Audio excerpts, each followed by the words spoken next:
Hey, welcome to Lumos Talks, the weekly show on growth marketing powered by Blindspot. Straight from the people doing the work on the ground. I'm Seb Weber, I'm the ECD of Blindspot, and this is my co-host, Bogdan. Say hi, Bogdan. Hi. Yeah, Bogdan's the CEO, so this is the first time he's joined us, which is, why don't you give an opportunity, Bogdan, to give us a 30-second rundown on what Blindspot is and what it does? Okay, cool. So Blindspot is the tech that gets you on a billboard everywhere in the world, basically. To put it very simply. But the way it works is the whole thing started because we couldn't get on a billboard. We built a platform, connected all these screens, and now you can book all these screens by the hour, which is pretty awesome for major brands when they want to optimize their spend and not spend on dead hours. That's the elevator pitch. Great. Well, I'm really happy to have our guest on this week, my good friend Ryan. Ryan has a really great, relevant perspective right now. He sits at the corner of culture and commerce, and he, as you'll hear, he directs tech and creative companies on how to speak to culture. So, Ryan, welcome to the show. Thank you. Thanks for having me. So, why don't you give us the rundown of what you've done and what you do? My background, started as a kid. Really, I grew up in the streets of LA. I was a skateboarder. I was a musician and an actor, and as a young guy, and I always had this like entrepreneurial bug. As a kid, I was starting little businesses around the neighborhood, paper routes and car washes and lawn mowing, and just figuring out different ways of like building business. Not because I even liked making money. I just like building things that just I don't know, just figured it was fun. And I kind of decided early in my life that I wasn't going to go the path of college degree and then go work for some company and be like a company man for the rest of my life. I kind of figured I wanted to be a rebel and a cowboy. So that was, and have the freedom to kind of do all the creative stuff that I like to do. So I kind of made that decision early on. And then, I started in the music business because I was in a struggling band trying to make it. And it was at a time where, we were still sort of sitting on the street corner, passing out CDs and promoting shows around Hollywood. And so I figured I'd start a marketing company to help other bands promote their shows and market their music. And so I kind of tried to figure out how to build a street team. And the internet came online, and I started to use the internet to do street team stuff. So it was like street team marketing to promote bands and route tours and like do that kind of thing. And then I got my first and only job at Clear Channel's huge music companies. I thought I made it. And then when I got inside there, I was kind of this kid. I was like 18, 19 years old.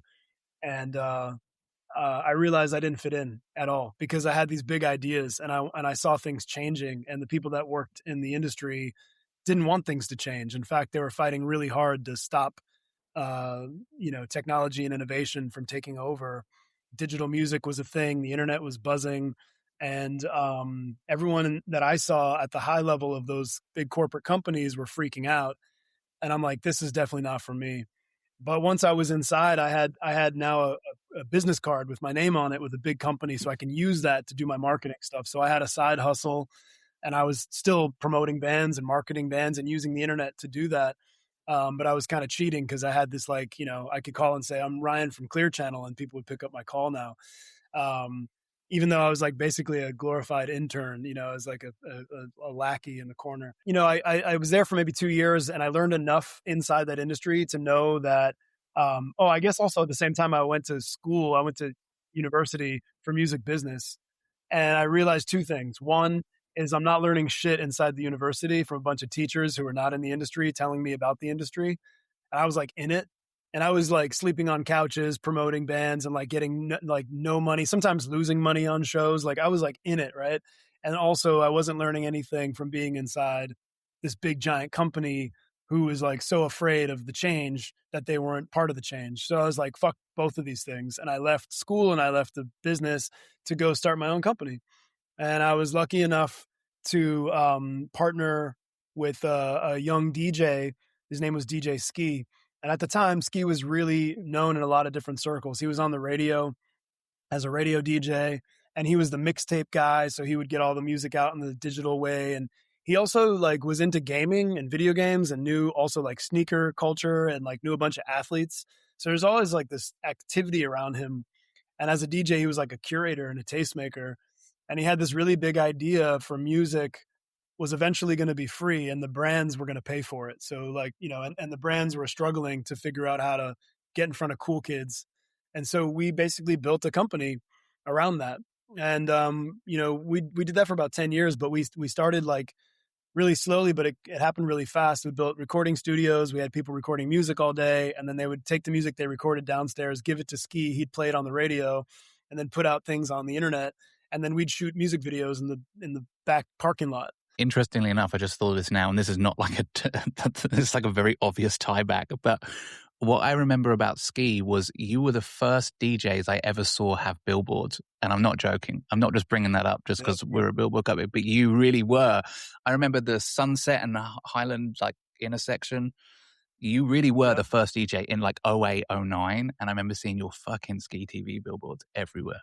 We did. So we had this idea that like, it was like, put your content anywhere the people's eyes are. And so we had, you're right. We had this studio on Cahuenga and Franklin. And it was this big giant, like big white building. And we used that building as a billboard essentially to start. And we started bringing our artist friends to create murals and different cool things. And we would take over the building. And even across the street, there was like this like crack apartment building across the street. And we bought this giant projector and we somehow snuck into the building and got the projector on top of the roof of the building across the street. And we projected our show onto our building from across the street. So we turned our building into a giant television set that was like pushing out like our content. But it was right off the freeway of Cahuenga and Franklin. And the billboard on top of us, we asked, I think it was also a Clear Channel billboard. And we asked like, what is the foot traffic? What is the thing? And they told us the number. They gave us all the numbers because we pretended like we were going to advertise on the billboard. So we had all those numbers and we just applied it to our building. We're like, and we started basically getting sponsored. We got Xbox and a couple other sponsors, Activision, to pay us to use that as a billboard. And so we kind of realized like, again, it's like, be where the eyes are. And we then, the next thing that we did that I thought was kind of smart, but also we just didn't know any better. We had this woman who thought we were really cool. And I didn't really understand what she did, but what now in hindsight, she did out of home screens. So she had a network of syndication that was in every fast food restaurant, every, like, and in Denny's, Taco Bell, McDonald's and Carl's Jr., they were putting flat screens in those dining areas. And they were basically just running it with like the weather report and maybe some news feed. And so she took all of our videos and basically syndicated it in all these fast food restaurants. And then eventually they syndicated it in college campuses and airport terminals. And now you see them everywhere. But like we were the first to kind of give them all of our music videos and behind the scenes and all the things that we were doing. And then every week she would give us an affidavit that said, look, you had, 100 million eyeballs and like this. And so we'd like, oh, this is sick. And people would like tweet like, yo, I'm at Denny's after the concert, or like I'm at Denny's after the rave eating a Moons in Miami watching Ski TV at Denny's. Like, this is the coolest thing ever. And so we would take those tweets and we'd put that as part of our like sort of marketing. And then we'd go back to the brands and be like, look at our footprint. It's like everywhere, right? Like Ski TV is everywhere. Mm. We had like a big YouTube presence, and then we had a big radio presence, and then we had the streets, and then we also had these like screens everywhere and like billboards and all the stuff that we just, and I had a friend that was selling billboards at Clear Channel and at Vista. And I'd call him and I'd be like, yo, I just want the empty inventory. Like, give me whatever you're not selling currently. And we would take it over, and I'd have graffiti artists come and do like crazy things on the thing. And like, we would just take over these billboards, kind of unofficially. So the game for that was just like, be everywhere, be like publish everywhere. Eventually that was like the idea.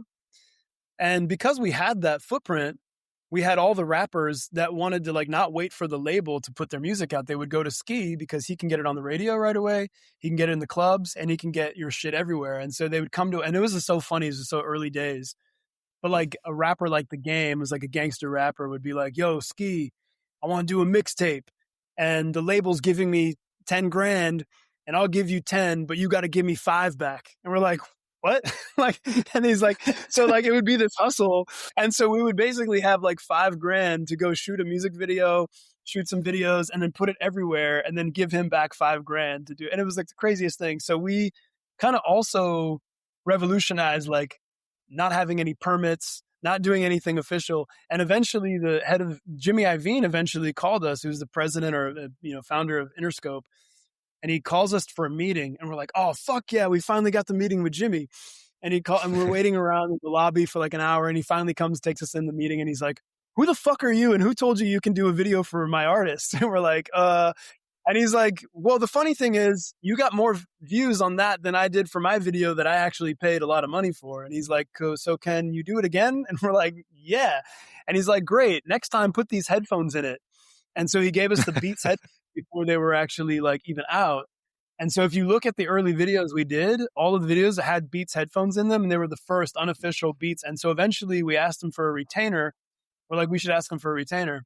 So he gave us a retainer to put the headphones in every video we did. And so it was our official like branded retainer to do branded content. That's how we got in that game. So that was kind of like early days. But then what that turned into was like also a giant incubator of what I call the incubator of bad ideas.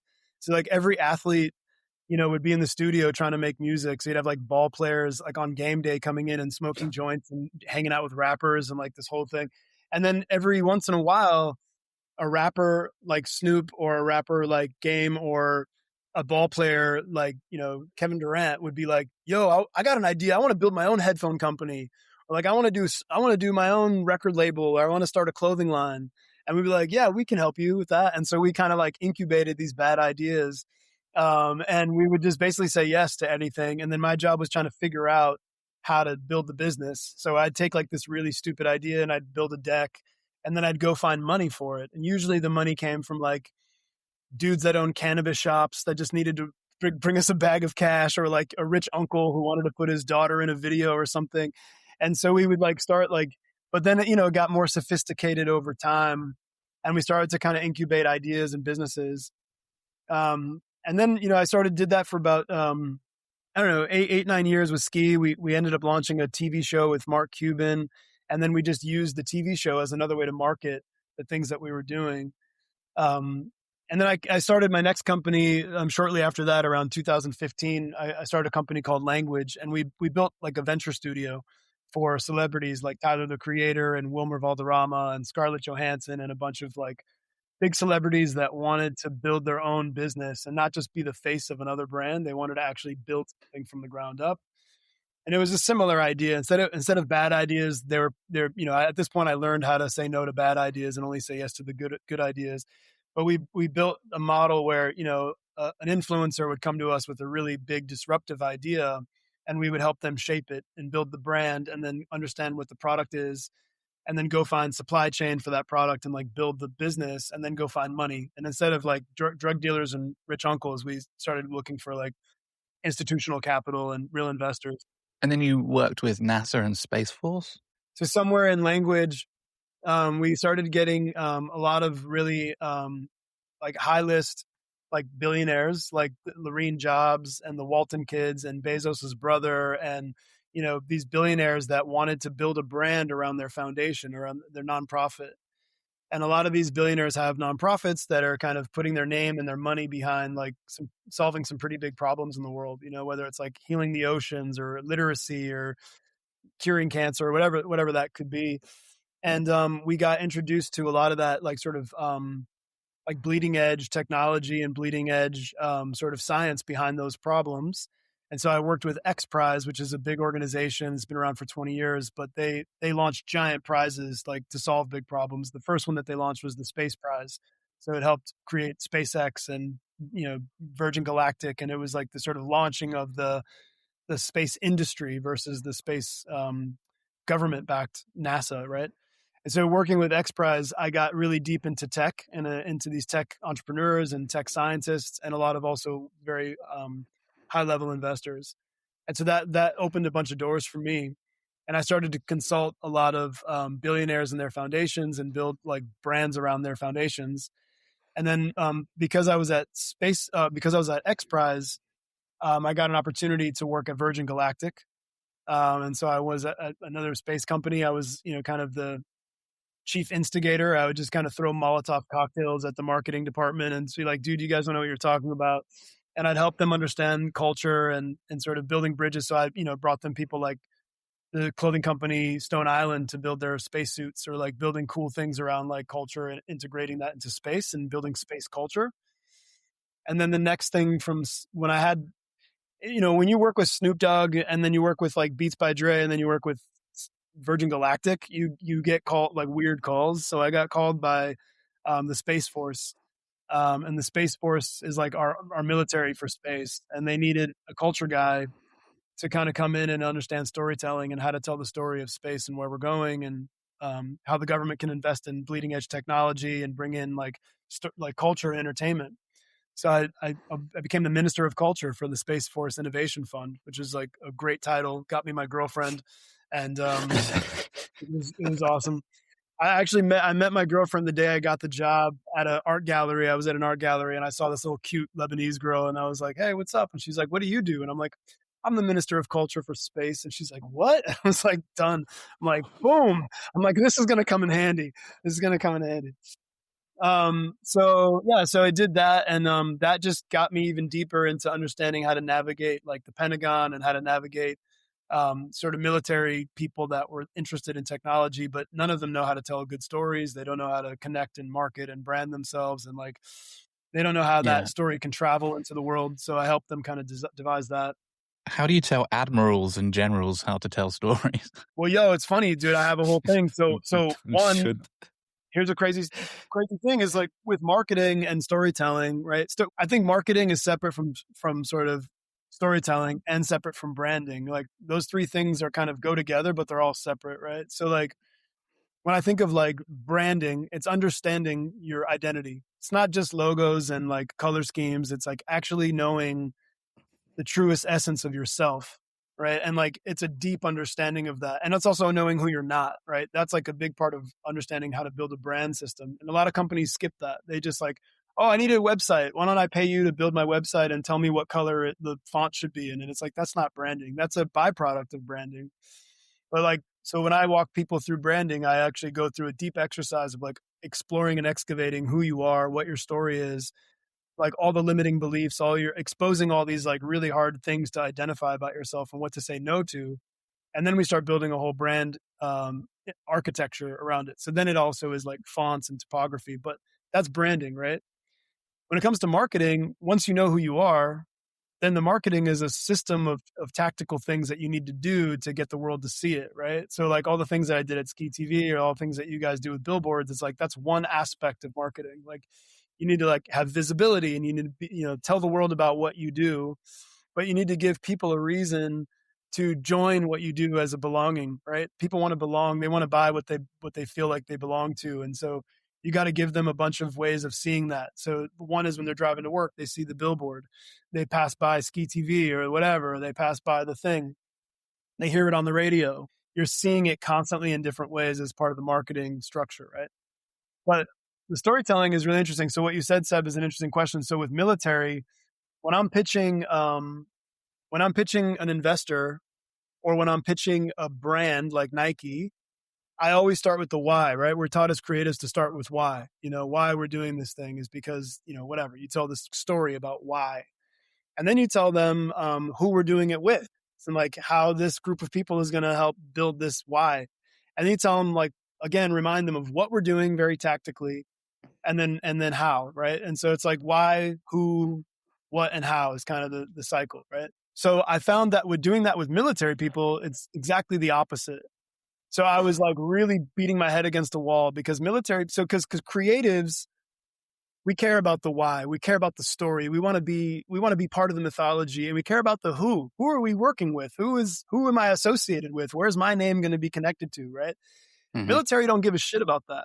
They only care about the what and the how. Like anything other than like, are you competent to do this? And how are we going to get this done? That's all they care about, right? So I learned this the hard way because I was pitching these generals and colonels of like these big ideas. And they're just like, dude, what are you saying? Like, what are we doing and how are we doing it? Like, I don't want to. And I'm like, no, but let me tell you about the why. And I'm trying to give them this. They're like, dude, you're like. And so I had to reposition it, and I had to start with military. You have to start with what we're doing, how we're going to get it done, and then why, and then who's going to be responsible for these things. So like you have to just pivot this stuff. And I think that's interesting with branding, especially with probably with advertising too, is like, if your marketing tactics is hitting those questions, the who, what, when, and how, you have to do them in very dynamic ways depending on who your audience is, because it could be it's missed if it's not hit the right way. It's funny you say that about branding and positioning, because we struggle with like a similar problem in a weird way, because we have to tell people that we're a technology company first, right? We don't want to be seen as media buyers, but we talk to media buyers who buy media. And that we actually have a rule where we don't use media buying in our vocabulary. In fact, this is probably the only time you'll ever hear it. And it's a real education process about how do you sell to people who see you as one thing, but you offer so much more, and you're trying to change the narrative to understand that you can do so much more with what's now available. Because if you look at what we do as a core competency, it's a technology company, and the things we can do with APIs and how we can catch and gather data, it's way more than media buying. It's a way bigger transaction. It's a way bigger set of principles and guiding light. But we are always in this position where it's like we talk to the people who are used to calling up Clear Channel and going, I want this thing.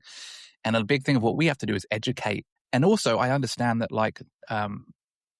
it's saying technology company is also a bit daunting, right? That can mean so much. And so what a lot of what we have to do and Bogdan has to do is educate the people who still do quote unquote media buying, but educate them on what this new technology is, which is kind of crazy when you're educating people in the world who spend the money, right, on what's now possible. So a big thing that we're trying to do in this new phase, once our new branding launches, is we're repositioning as a technology company first. And we have to figure out what's that micro narrative under the world of technology where people can understand how to use you, because technology is incredibly broad too. So it's like a really interesting thing that we deal with on like a day-to-day basis of like, how do you educate the establishment on what we are and what's possible? It's just an interesting place to be in. First of all, tell them exactly what you're not. Off top, this is the pitch you probably hear 10 times a day. People are selling you on this. We're not that. Okay. We're a technology company. And here's what that means for you. We're going to free up all the shit you don't want to do to free up your time to do more of what matters most. Right. And that's why we started with technology. And here's what our technology does. It basically cuts out all the shit that you're tired of hearing from everybody else and all the guessing of this type of thing. Our technology does X, Y, Z, which means it frees up all of your time for the thing you hate doing the most to do the thing that matters most, right? And like blah, blah, blah, blah, right? And so I would just like off top hit with like what we are not, which is like everything you're going to hear from everyone else. We're not that. We're this. And like this is going to help you on the bottom line. And I would just do that like as a way to kind of hit them in the head with like, because they're going to really pay attention. Imagine a media buyer who's talking to 25 different billboard companies all day long and just measuring like, okay. And it's like a calculation that they're so bored. It's like bored to tears on, right? It's funny because that's pretty often a situation where they're like somebody's doing an RFP, right? They want to book some billboards and they talk to all these companies, and there's some companies that say that do similar stuff, whatever. But usually everybody shows up with the spreadsheets and, okay, here's your 4 weeks or 8 weeks campaign and whatever. And then we show up like, we don't have a spreadsheet. And everybody's like, we need a spreadsheet. It's a platform. Pick the hours that you want, the screens that you want, and go live. That's it. That's how it works. And I was curious, from your point of view, what's the common mistakes that you see marketers make? Well, I think, it's changing so fast. Again, like marketing is a formula. It's a system, right? And so a system has many parts that have to work together. And if you look at the components of those parts, some of them are changing so fast, right? And so I think a mistake that marketers make is that they get stuck in what worked yesterday. And we're in a world that's like exponentially changing every day. So like if you're stuck in this certainty of like, nope, marketing works this way, it's like, well, then you're already fucked, because trust me, there's a bunch of people that wake up every morning to change those things all the time. And if you're not keeping up with what's working, what's not, it is such an energy waste and a cost of doing the wrong thing that just doesn't work. It's like just riding your bike in the sand. It just doesn't make any sense. So a common mistake of marketers that I see is like you get these people who believe that they're sort of that they are like marketing geniuses because what they did yesterday worked, and they're going to continue to do the same thing over and over again and not change. And I think like you have to be adaptive. You have to realize that you're like working a system, and that system is forever evolving. So as a marketer, you should be completely curious and not certain about anything. It's changing all the time. Again, to what you guys are doing sounds like it's really important, because it's like, hey, if you're a marketer or if you're a media buyer, like all the time looking at spreadsheets and price comparison is waste of time. Like, to your point, pick a screen, pick a time, populate, and then you should be thinking about all the new changes from yesterday that's happening today. That's what you should be spending most of your time in, being a strategist, and not being a price shopper on like, you know, a spreadsheet. Like, that's a waste of time. So I think what you're doing is kind of innovative and allowing them to be their best. All right, rapid fire takeaways. You just have to give us one answer, Ryan. So from me, one channel that you would double down on today. LinkedIn. One metric that actually matters. Comments. One growth myth you strongly disagree with. That views equal influence. One piece of advice for marketers listening. Work the system. Like, it's a system. You know, it's not one thing. Dude, thank you for coming in today. This was awesome. Thanks for having me, guys. Thank you so much, Ryan. Again, I start Monday. Let's do it.